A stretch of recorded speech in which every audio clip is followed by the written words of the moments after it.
FSN Radio. It's all about what's next. Go to financialsurvivalnetwork.com and sign up for your free weekly newsletter. You'll also get 3 free reports. The Financial Survival Network. It's all about what's next.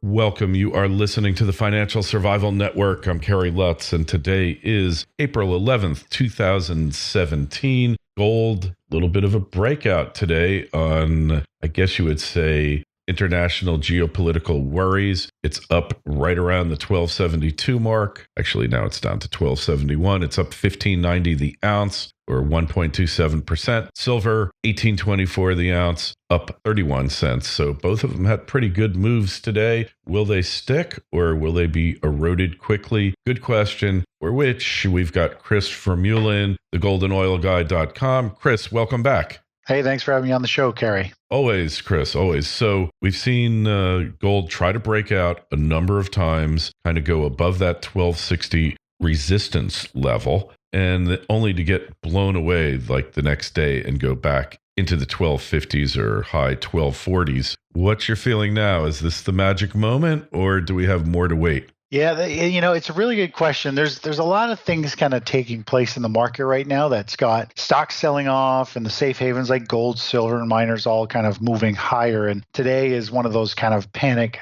kind of days in the market. And the big question is, where is gold going to close today? It's been up at this level last week. A couple of days ago, it was at this level. And then by the end of the day, the last couple hours or last hour there, it sold right down and crashed to close below. So if it can close above that 1260, 1264 area right in there, then, we could see this pick up speed and some unwinding of shorts, which means we'll see gold pop and squeeze all the way from the 1272, which it's at now, all the way to 1300, 1306, which is the high we saw back more or less in November, or the beginning of in November there.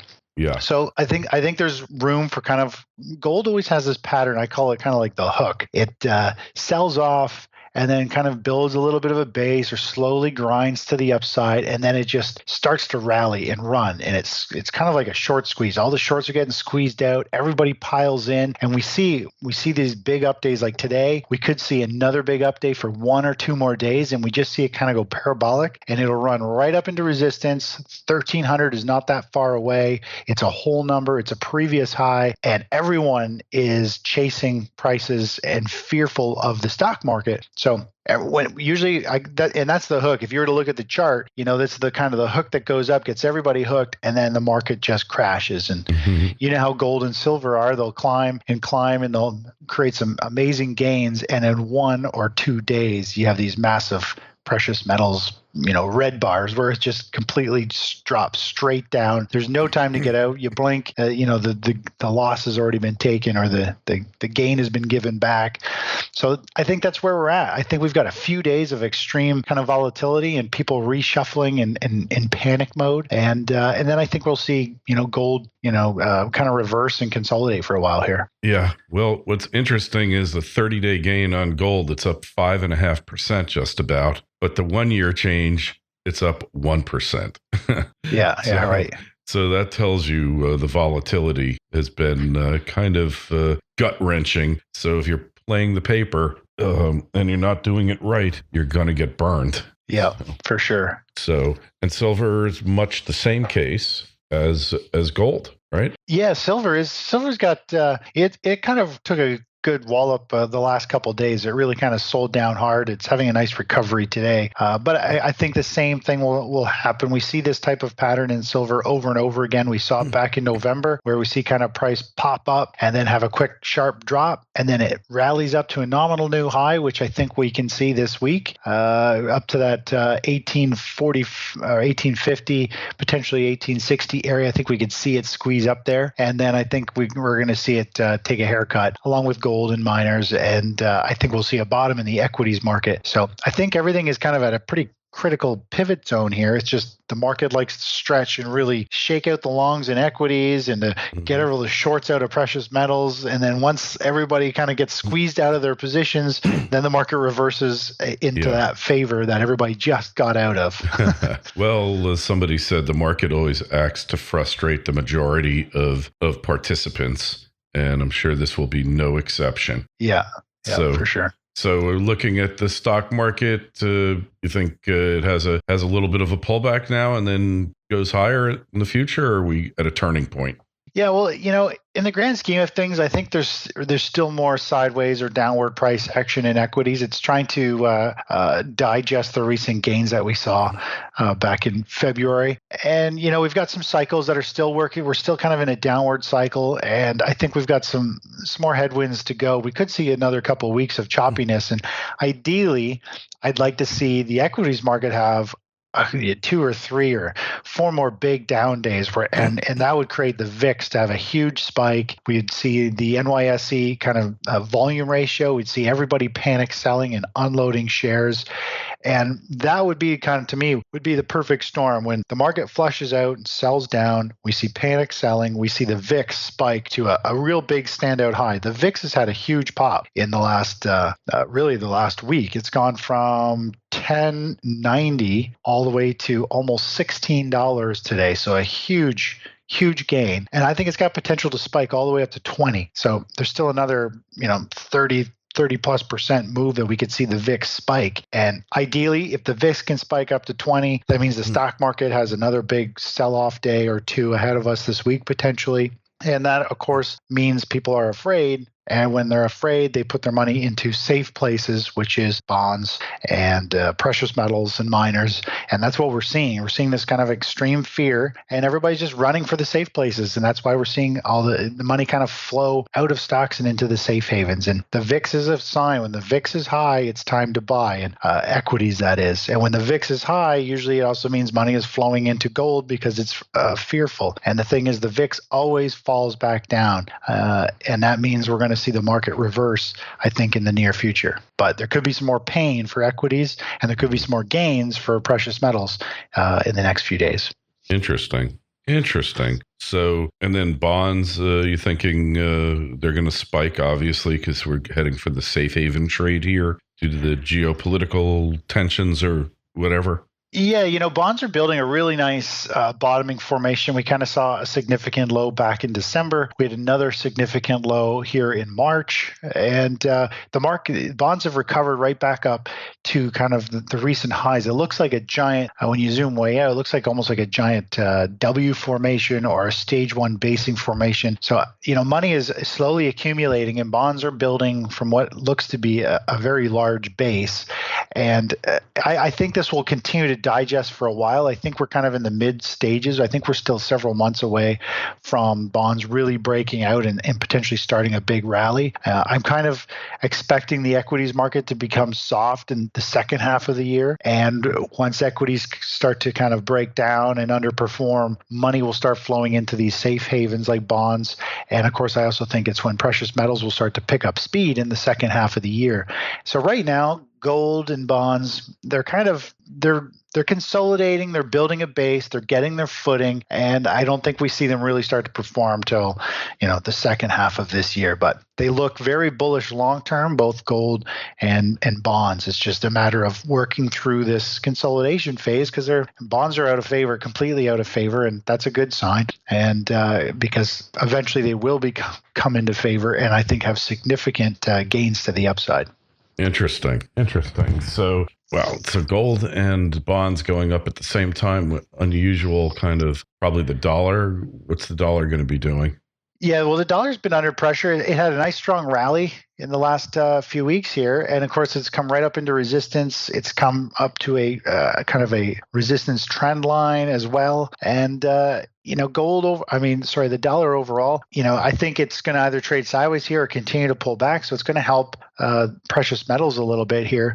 But I think there's a lot of fear overall about what's going on globally, what's going on with Trump, what's he going to do? He hasn't been in action all that long, and there's already been, missile strikes and all these things. So I think in general there's a lot of fear. That's which is one of the reasons why I think physical gold is performing kind of better than silver and miners, is because it's kind of an asset. It's a safe haven, and I think more people, when they're afraid, general traders or investors that not active ones, I think they just go to what they know. So they buy physical gold, whether it's through an ETF or physical gold itself. But I think there's a lot of fear, and when that happens, money tends to roll into the safe havens. And I can't see interest rates going a whole lot higher. They may get squeezed a little bit, but overall, eventually interest rates are either going to flatline later this year, or they're going to potentially start to go down. And of course, when they do, bonds are going to rally.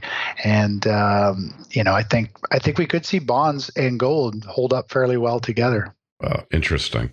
The markets never cease to amaze, do they? Yeah, it's always unique, that's for sure. Yeah, so then we're looking at oil, and, it had some action on the upside for obvious reasons. Now, where is it going to go?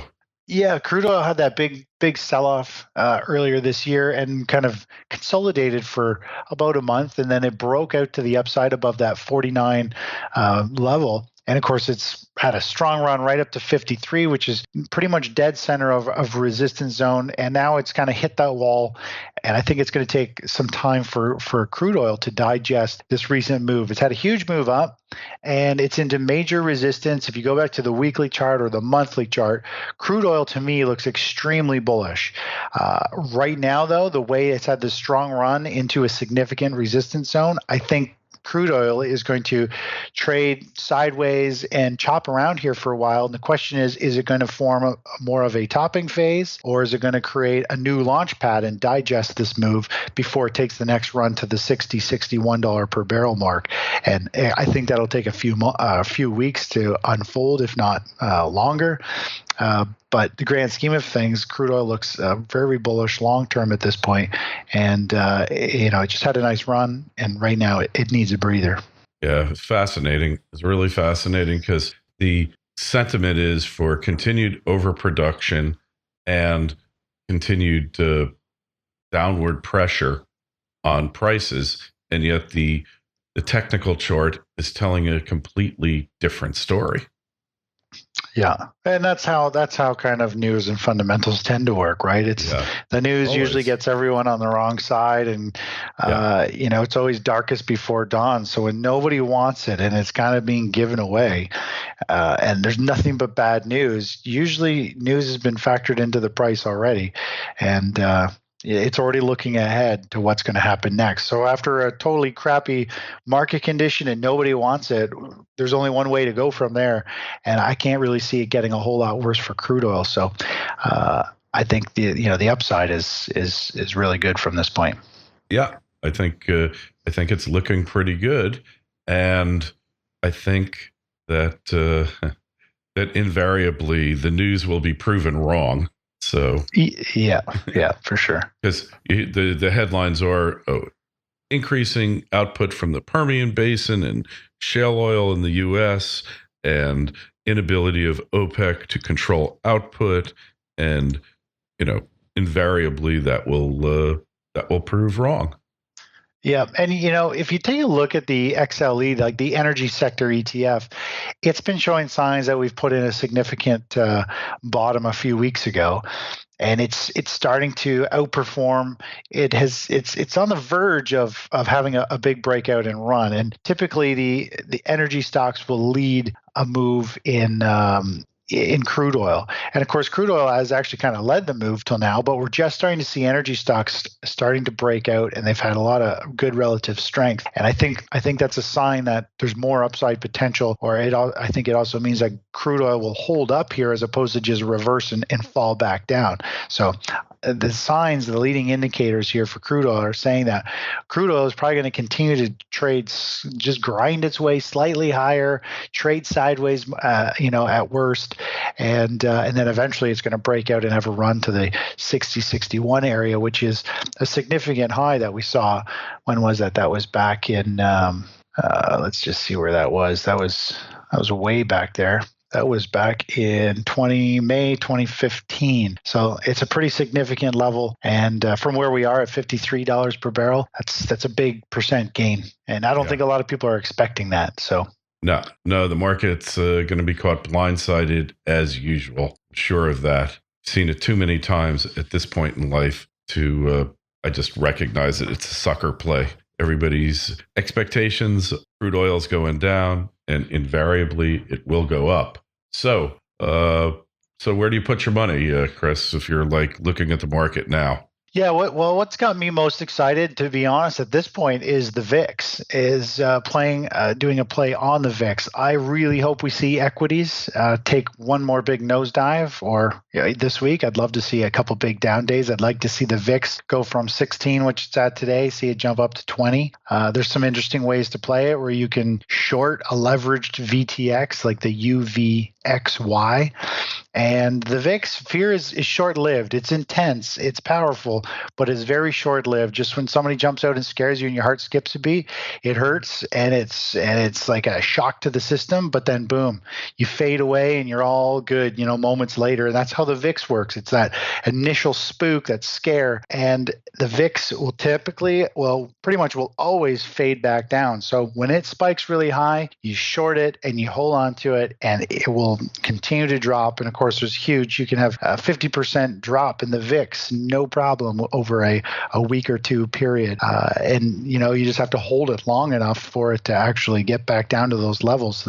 The thing you need to be careful of is that you don't put too big of a position on, because the VIX can always spike higher, and you got to be able to suffer some pretty intense drawdowns if there's a few more days of intense fear in the VIX spiking up. But right now, where it looks like we've got a pretty big standout spike in the VIX. If it goes even higher, that's an even bigger and better opportunity to short the VIX for a really nice short play that should last several weeks or a month for a significant gain. Hey, well, no doubt, the ultimate short-term indicator, the VIX, right? Yeah, for sure. So, all right. So interesting times, interesting markets as always. We'll see if this time it's it for gold. My suspicion is probably not, probably later on in the year, but hey, we'll know soon enough, right? Yeah, for sure. All right. So, hey, what's the best way for people to connect with you on the web, Chris? Sure. Yeah, they can follow me at thegoldandoilguy.com, and I do a daily morning video kind of recapping on what happened yesterday, what happened in overnight trading, and what to expect in the coming session for any open positions and new moves or breakouts to keep our eyes on. And I cover pretty much everything from gold, bonds, miners, whatever sectors seem to be moving, the indexes, the VIX. I cover a lot of different things, typically just the things that are setting up for some significant opportunities. Yeah, well, no doubt. Their opportunities are always there. Up markets, down markets. There's always opportunities. Hey, if you want to find out more about this or got any questions, send me an email, kl@kerrylutz.com, kl@kerrylutz.com. Twitter feed is @kerrylutz. Facebook page is Financial Survival Network. Hey, Chris, we'll check in with you in a month or so and see where the market has gone. Great. Sounds great, Kerry. Appreciate it. FSN Radio. It's all about what's next. Go to financialsurvivalnetwork.com and sign up for your free weekly newsletter. You'll also get 3 free reports. The Financial Survival Network. It's all about what's next.